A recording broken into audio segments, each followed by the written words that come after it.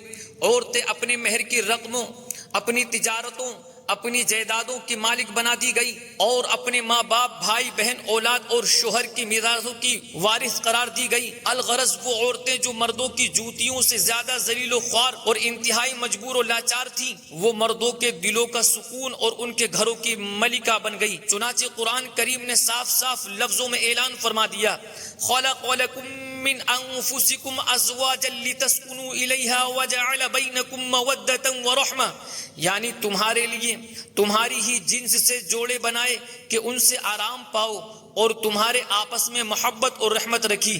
اب کوئی مرد نہ عورتوں کو مار پیٹ سکتا ہے، نہ ان کو گھروں سے نکال سکتا ہے، اور نہ کوئی ان کے مال و اسباب یا جائیدادوں کو چھین سکتا ہے، بلکہ ہر مرد پر مذہبی طور پر عورتوں کے حقوق ادا کرنے لازم ہیں۔ میرے عزیزوں، آپ نے سنا کہ اسلام کتنا پیارا مذہب ہے کہ جس نے دنیا میں پہلی بار سسکتی بلکتی اس مظلوم ہستی کے آنسوؤں کو اپنے دامن کرم میں جذب کیا، اس کے زخموں پر شفقت و محبت کا مرہم رکھا، اسے ظلم و ستم کی چکی میں پستہ چھوڑنے کے بجائے معاشرے سوسائٹی کا عزت دار فرد بنا دیا۔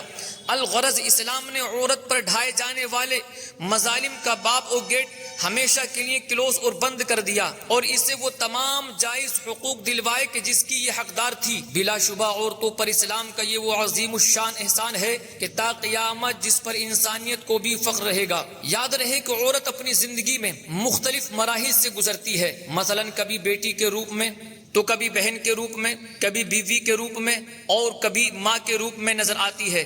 عورت چاہے کسی بھی روپ میں ہو، جب بھی اس کے ساتھ کوئی ناانصافی ہوئی تو اسلام نے اس کے جذبات و احساسات اور ایموشن کو ذرہ برابر بھی ٹھیس نہ پہنچنے دی، بلکہ اسے ظلم و جبر کے بھور سے نکال کر ایک نئی زندگی بخشی۔ خصوصاً اسلام سے قبل بیٹیوں کے معاملے میں برسوں سے جاری ظالمانہ وحشیانہ رسومات و خرافات کا باب بند کرنے اور معاشرے کے اندر انہیں ایک منفرد مقام دلوانے میں دین اسلام کا کردار لائق تحسین ہے۔ آئیے اسلام سے قبل ان ننھی کلیوں کے ساتھ ہونے والی اذیت ناک سلوک کی درد بھری داستان سنتے ہیں اور عبرت کے اسلامی پھول چونتے ہیں۔ چنانچہ میرے بھائیوں، اسلام سے پہلے لڑکیوں کے ساتھ جانوروں سے بدتر سلوک ہوتا تو کہیں پیدا ہوتے ہی انہیں زمین میں زندہ ہی دفن کر دیا جاتا، کیونکہ اس ظالم معاشرے میں بیٹی کی پیدائش کو باعث شرمندگی سمجھا جاتا تھا۔ بسا اوقات کسی شخص کو معلوم ہوتا کہ اس کے یہاں بیٹی کی ولادت برت ہوئی ہے تو وہ کئی دنوں تک لوگوں کے سامنے نہ آتا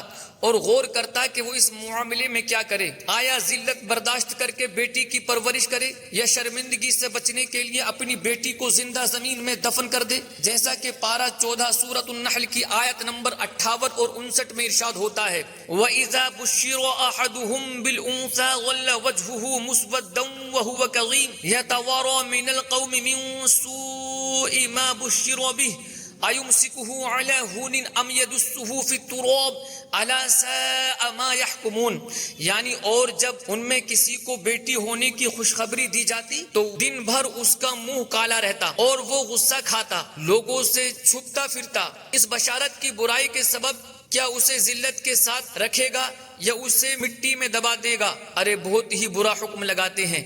لیکن اس پتھر دل معاشرے سوسائٹی میں ایسے رحم دل لوگ بھی موجود تھے کہ جو بچیوں کی بے کسی پر خون کے آنسو بہاتے اور جہاں تک ممکن ہوتا بچیوں کو زندہ دفن ہونے سے بچانے کی کوشش کرتے۔ مثلا امیر المؤمنین حضرت عمر فاروق اعظم رضی اللہ تعالی عنہ کے چچا زاد بھائی اور حضرت سعید بن زید رضی اللہ تعالی عنہ کے والد زید بن عمر بن نفیل عمر بن نفیل کو جب پتا چلتا کہ فلاں کے ہاں لڑکی پیدا ہوئی ہے اور وہ اس کو زندہ دفن کرنا چاہتا ہے تو دوڑ کر اس کے پاس جاتے اور اس بچی کی پرورش اور اس کی شادی وغیرہ کے اخراجات ایکسپینسز کی ذمہ داری اٹھاتے اور اس طرح اس ننھی کلی کو کھلنے سے پہلے مسل دیے جانے سے بچا لیتے۔ حضرت سیدنا سعید بن زید رضی اللہ تعالیٰ عنہ کے والد زید بن عمر بن نفیل کو جب پتا چلتا کہ فلاں کے ہاں لڑکی پیدا ہوئی ہے اور وہ اس کو زندہ دفن کرنا چاہتا ہے تو دوڑ کر اس کے پاس جاتے اور اس بچی کی پرورش اور اس کی شادی وغیرہ کے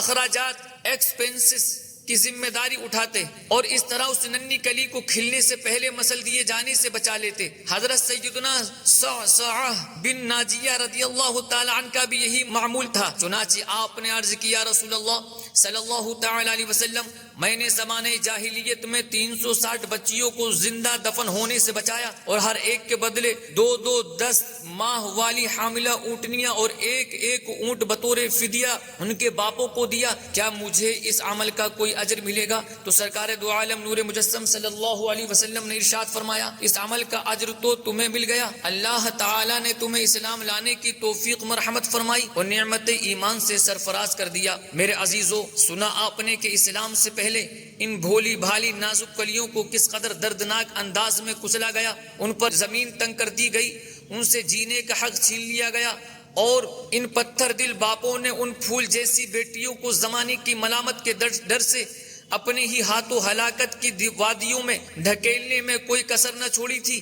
الغرض دور جاہلیت میں بیٹیاں خاندان کی عزت نہیں بلکہ نحوست کی علامت سمجھی جاتی تھی۔ افسوس کہ اس ترقی یافتہ دور میں بھی زمانہ جاہلیت کی یاد تازہ کرنے والوں کی کمی نہیں۔ آج بھی بعض نادان مسلمان ایسے ہیں جو بیٹیوں سے محبت کرنے اور ان پر شفقت و مہربانی کا ہاتھ رکھنے کے بجائے بیٹی کے وجود سے نفرت کرتے ہیں۔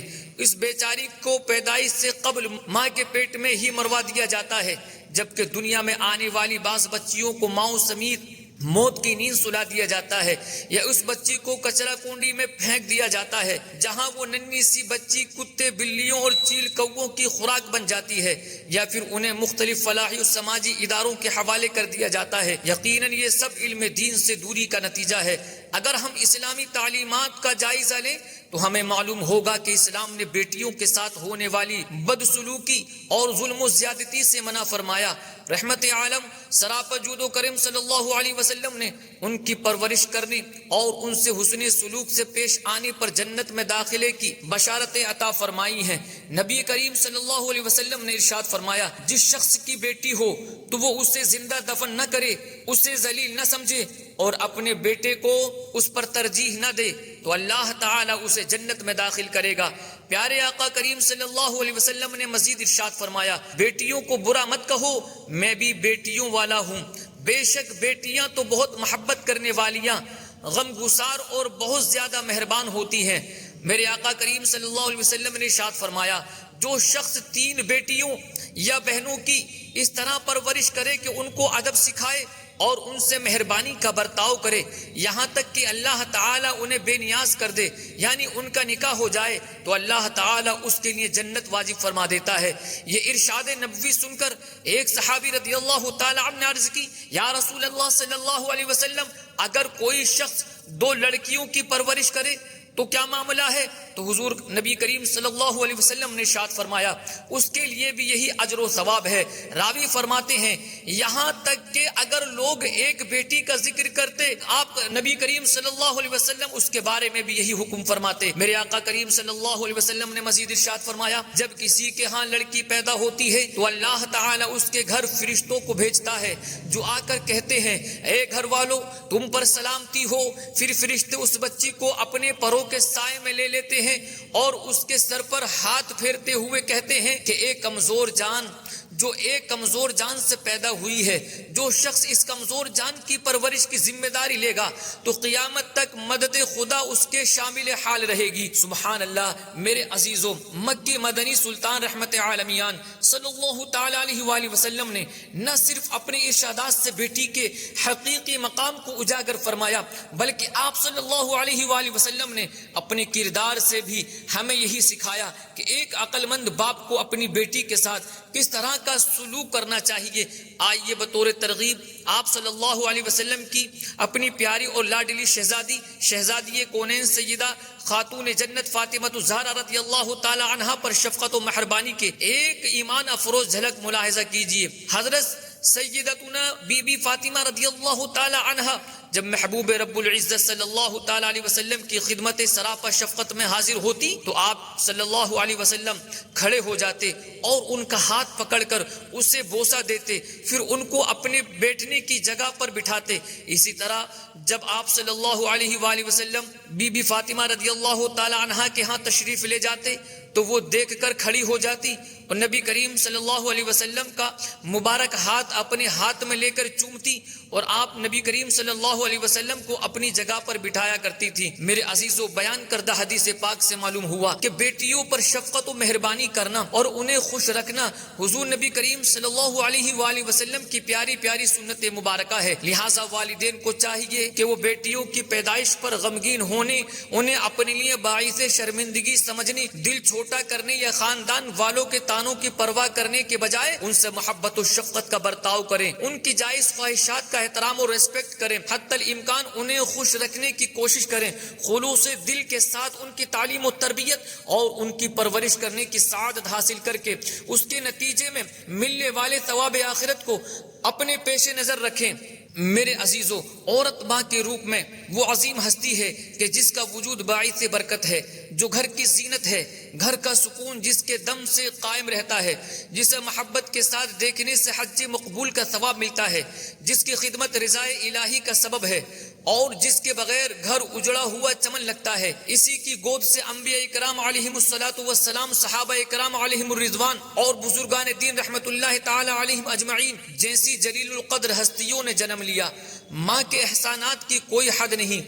ماں تکلیفوں پر صبر کرتی ہے، ماں اولاد کی خواہشات کی خاطر اپنی خواہشات کو قربان کر دیتی ہے، ماں اولاد کی ولادت، دودھ پلانے، اس کی تربیت اور راتوں کو جاگنے کی تکلیفیں اٹھاتی ہے۔ ماں بھوکی سو جاتی ہے مگر اولاد کو بھوکا سونے نہیں دیتی۔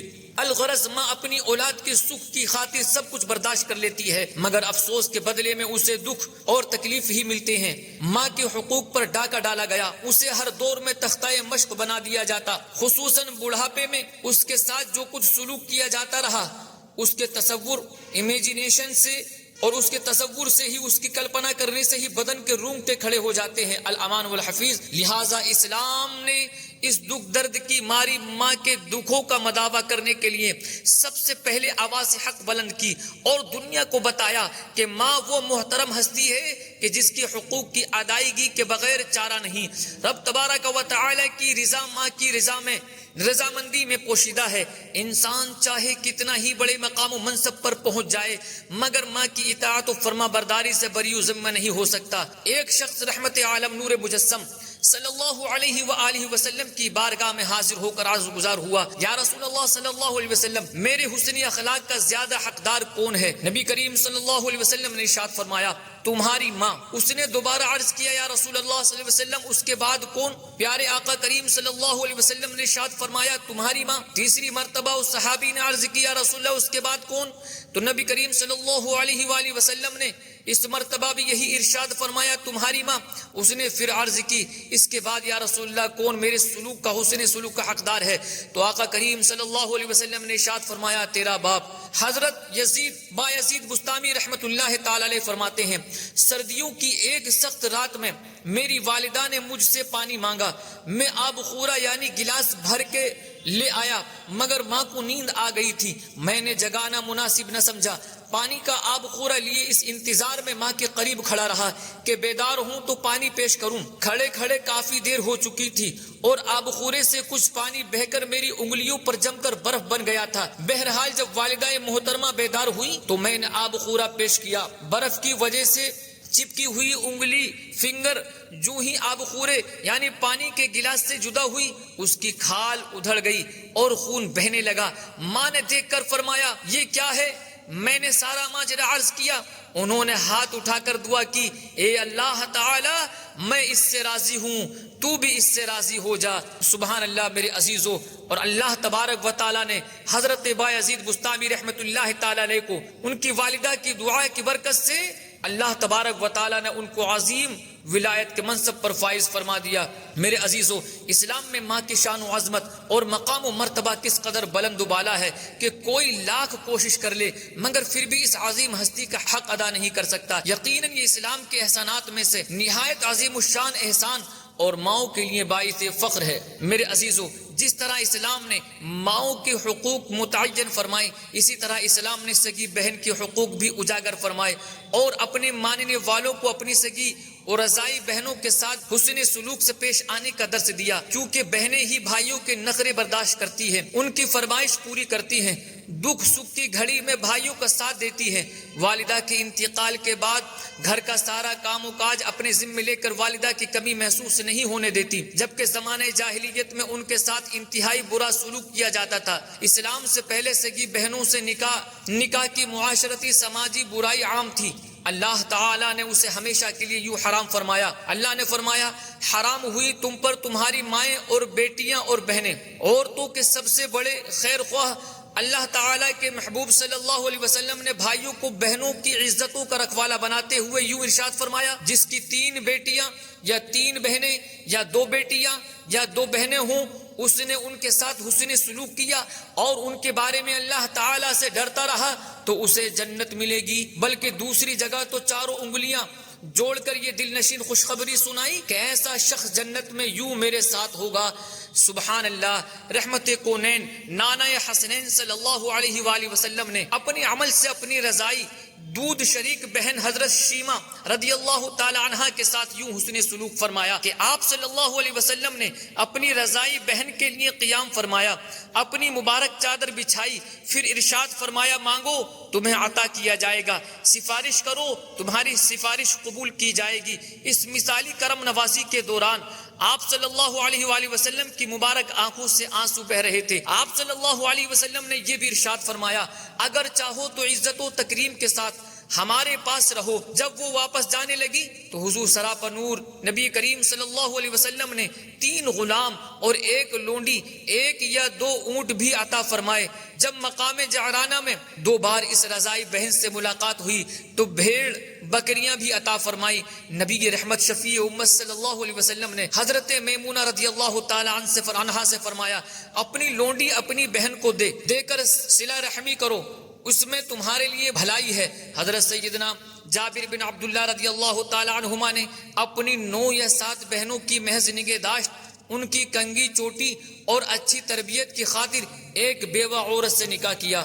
میرے عزیزو، سنا آپ نے کہ حضور نبی کریم رؤوف الرحیم صلی اللہ علیہ وسلم اپنی رضائی بہن کے ساتھ کس قدر شفیق و مہربان تھے، کہ جس طرح آپ صلی اللہ علیہ وسلم اپنی ازواج مطہرات صحابیات اور دیگر خادماؤں رضی اللہ تعالی عنہن کے ساتھ حسن سلوک اور ان کی دلجوئی فرمایا کرتے تھے، اسی طرح آپ صلی اللہ علیہ وآلہ وسلم کی عطاؤں اور نوازشوں کا سلسلہ اپنی رضائی بہن کے ساتھ بھی قابل دید تھا کہ جب آپ صلی اللہ علیہ وآلہ وسلم کی رضائی بہن حضرت شیمہ رضی اللہ تعالی عنہا آپ صلی اللہ علیہ وآلہ وسلم کی بارگاہ میں حاضر ہوتی تو آپ نبی کریم صلی اللہ علیہ وسلم ان کی تشریف آوری پر خوشی سے کھڑے ہو جاتے، ان کی دلجوئی فرماتے، ان پر خوب نوازشیں بھی فرماتے۔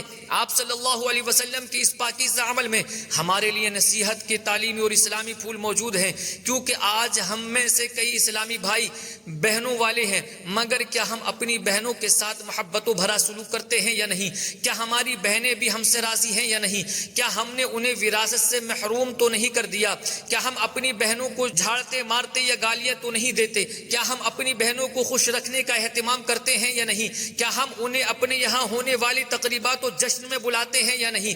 کیا ہم ان کے حقوق کو پامال تو نہیں کرتے؟ بہرحال ہمیں چاہیے کہ ہم اسلامی تعلیم کو مشعل راہ بناتے ہوئے اپنی بہنوں کے معاملے میں شفیق اور مہربان بھائی جیسا کردار ادا کریں اور اپنے آپ کو ایسے ماحول سے وابستہ رکھیں جہاں پر ہمیں بہنوں کے حقوق کی ادائیگی کی تعلیم دی جاتی ہو۔ میرے عزیزو، اسلام سے پہلے مال کے لیے جانوروں اور دوسرے ساز و سامان کی طرح بیویوں کو بھی رہن گروی رکھ دیا جاتا۔ ایسے میں نبی کریم صلی اللہ علیہ وسلم کی صورت میں اسلام کا نور بکھیرتا ہوا ایسا سورج طلوع ہوا جس نے عورت کو نہ صرف ظلم و ستم سے چھٹکارا دیا بلکہ مردوں پر اس کے حقوق مقرر فرمائے۔ کہ اسلام ہی تو ہے جس نے نکاح کے ذریعے عورت سے قائم ہونے والے رشتے کو مرد کے آدھے ایمان کا محافظ قرار دیا۔ یہ اسلام ہی تو ہے جس نے بیویوں کو شوہروں کی جانب سے ملنے والے حق بہر اور بیوہ ہو جانے کی صورت میں شوہر کی وراثت میں سے حقوق عطا فرمائے۔ اسلام نے نہ صرف اس سوچ اور تھوٹ کی حوصلہ شکنی کی کہ بیوی شوہر کے پاؤں کی جوتی ہے، بلکہ اللہ تعالی نے بیویوں کو شوہروں کے آرام اور سکون کا ذریعہ ارشاد فرمایا۔ اللہ تعالی نے بیویوں کے متعلق شوہروں کو حکم فرمایا وعاشروہن بالمعروف، یعنی اور ان سے اچھا برتاؤ کرو۔ اسلام نے ہی بیویوں کے ساتھ اچھا برتاؤ کرنے والے کو سب سے بہترین قرار دیا۔ چنانچہ نبی کریم صلی اللہ علیہ وسلم نے ارشاد فرمایا سب سے بہتر وہ ہے جو اپنے اہل کے لیے بہتر ہو، اور میں تم سب سے اپنے اہل کے لیے بہتر ہوں۔ حضرت حکیم بن معاویہ رضی اللہ تعالی عنہ اپنے والد سے روایت کرتے ہیں کہ ایک شخص نے نبی اکرم نور مجسم صلی اللہ علیہ وسلم سے پوچھا شوہر پر بیوی کا کیا حق ہے؟ تو آپ صلی اللہ علیہ وسلم نے فرمایا جب وہ کھائے تو اسے بھی کھلائے، جب لباس پہنے تو اسے بھی پہنائے، اس کے چہرے پر نہ مارے، نہ اسے بدصورت کہے، اور اگر سمجھانے کے لیے اس سے علیحدگی اختیار کرنی ہی پڑے تو گھر میں ہی علیحدگی کرے۔ زمانہ جاہلیت میں ایسا بھی ہوتا تھا کہ شوہر اپنی بیویوں سے مال طلب کرتے، اگر وہ دینے سے انکار کرتی تو کئی سال ان کے پاس نہ جانے کی قسم کھا لیتے۔ اسلام نے اس ظلم کو مٹایا اور ایسی قسم کھانے والوں کے لیے سالوں کی مدت کو ختم فرما کر صرف 4 مہینے کی مدت معین فرما دی۔ الغرض اسلام نے ہی حقیقی معنی میں بیویوں کو معاشرے سوسائٹی میں ایک منفرد مقام و مرتبہ عطا فرمایا، ان کے حقوق مقرر فرمائے اور شوہروں کو ان کے ساتھ اچھا سلوک کرنے کا درس دیا۔ بالفرض اگر کسی کی بیوی بد مزاج ہو، بد کلامی کر جاتی ہو، یا کھانا وغیرہ پکاتے وقت کسی چیز میں کمی بیشی کر دیتی ہو تو شوہر کو چاہیے کہ وہ آپے سے باہر ہونے، گالیاں بکنے، اسے گھر سے نکالنے، میکے بھیجنے یا طلاق دینے کی دھمکیاں دینے کے بجائے سمجھداری کا مظاہرہ کرتے ہوئے ہمیشہ درگزر سے کام لے اور ایک اچھے شوہر کی طرح اپنی بیوی کے احسانات کو یاد رکھے کہ یہی وہ چیز ہے کہ جس کی اسلام ہمیں تعلیم ارشاد فرماتا ہے۔ چنانچہ تنبیہ الغافلین میں ہے کہ ایک شخص امیر المؤمنین حضرت عمر فاروق اعظم رضی اللہ تعالیٰ عنہ کی بارگاہ میں اپنی بیوی کی شکایت لے کر حاضر ہوا۔ جب وہ آپ کے دروازے پر پہنچا تو ان کی زوجہ ام کلثوم رضی اللہ تعالیٰ عنہ کو ناراضی کے عالم میں گفتگو کرتے سنا۔ وہ شخص یہ کہتے ہوئے واپس لوٹ گیا کہ میں تو اپنی بیوی کی شکایت و کمپلین کرنے کے ارادے سے ان کے پاس آیا تھا، مگر یہی معاملہ تو خود ان کے ساتھ بھی ہے، لہٰذا یہ کیوں کر میرا مسئلہ حل کر پائیں گے؟ امیر المؤمنین حضرت عمر فاروق اعظم رضی اللہ تعالی عنہ نے اسے بلوایا اور آنے کا مقصد دریافت فرمایا۔ اس نے عرض کی میں تو آپ کی بارگاہ میں اپنی بیوی کی شکایت کرنے کے ارادے سے آیا تھا، جب میں نے آپ کے بارے میں آپ کی زوجہ محترمہ رضی اللہ تعالی عنہا کی گفتگو سنی تو مایوس ہو کر واپس لوٹ گیا۔ امیر المؤمنین حضرت عمر فاروق اعظم رضی اللہ تعالی عنہ نے اس سے ارشاد فرمایا میری بیوی کے مجھ پر چند حقوق و رائٹس ہیں، یعنی مجھے اس سے چند فائدے حاصل ہوتے ہیں جن کی بنا پر میں اس سے درگزر کرتا ہوں۔ نمبر 1، وہ میرے لیے جہنم سے آڑ ہے، اس کی وجہ سے میرا دل حرام سے بچا رہتا ہے، یعنی میں اس کے ذریعے خواہش نفس کی تسکین کر لیتا ہوں اور یوں حرام کام سے بچ جاتا ہوں۔ نمبر 2، جب میں اپنے گھر سے نکل جاتا ہوں تو وہ میری خزانچی اور میری مال کی نگہبان بن جاتی ہے۔ نمبر 3، میری دھوبن ہے، میرے کپڑے دھوتی ہے۔ نمبر 4، میرے بچے کی پرورش کرتی ہے، اور نمبر 5، میرے لیے روٹیاں کھانا پکاتی ہے۔ یہ سن کر وہ شخص بولا کہ بے شک مجھے بھی اپنی بیوی سے وہی فائدے حاصل ہوتے ہیں جو آپ کو حاصل ہیں، مگر میں نے اس کے ساتھ کبھی درگزر سے کام نہ لیا، لہٰذا اب میں بھی درگزر سے کام لوں گا۔ سبحان اللہ۔ میرے عزیزو، اسلام کی طرف سے عورتوں پر کیے جانے والے احسانات اور انہیں معاشرے سوسائٹی میں دیے جانے والے مقام کی چند جھلکیاں آپ سنیں۔ اسلام سے قبل عورتوں کے ساتھ جانوروں جیسا سلوک کیا جاتا تھا۔ اسلام نے عورتوں پر ڈھائے جانے والے مظالم کا باب ہمیشہ کے لیے بند فرما کر انہیں سوسائٹی کا باعزت فرد بنایا۔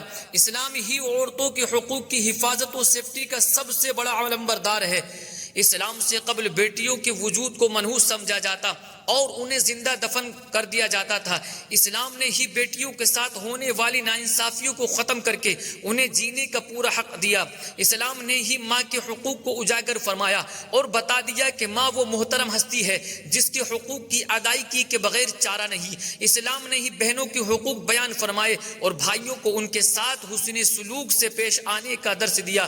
اسلام نے ہی نکاح کے ذریعے عورت سے قائم ہونے والے رشتے کو مرد کے آدھے ایمان کی حفاظت کا ذریعہ قرار دیا۔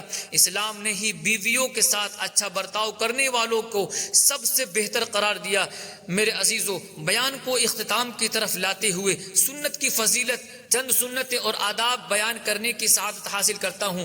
تاجدار رسالت شہنشاہ نبوت صلی اللہ تعالیٰ علیہ وآلہ وسلم کا فرمان ہے کہ جس نے میری سنت سے محبت کی اس نے مجھ سے محبت کی، اور جس نے مجھ سے محبت کی وہ جنت میں میرے ساتھ ہوگا۔ نمبر 1، جب گھر سے باہر نکلیں تو یہ دعا پڑھیں، بسم اللہ توکلت علی اللہ لا حول ولا قوت الا باللہ، یعنی اللہ تعالیٰ کے نام سے میں نے اللہ تعالیٰ پر بھروسہ کیا، اللہ تعالیٰ کے بغیر نہ طاقت ہے نہ قوت۔ انشاءاللہ تعالیٰ اس دعا کو پڑھنے کی برکت سے سیدھے راہ پر رہیں گے، آفتوں سے حفاظت ہوگی اور اللہ الصمد کی مدد شامل حال رہے گی۔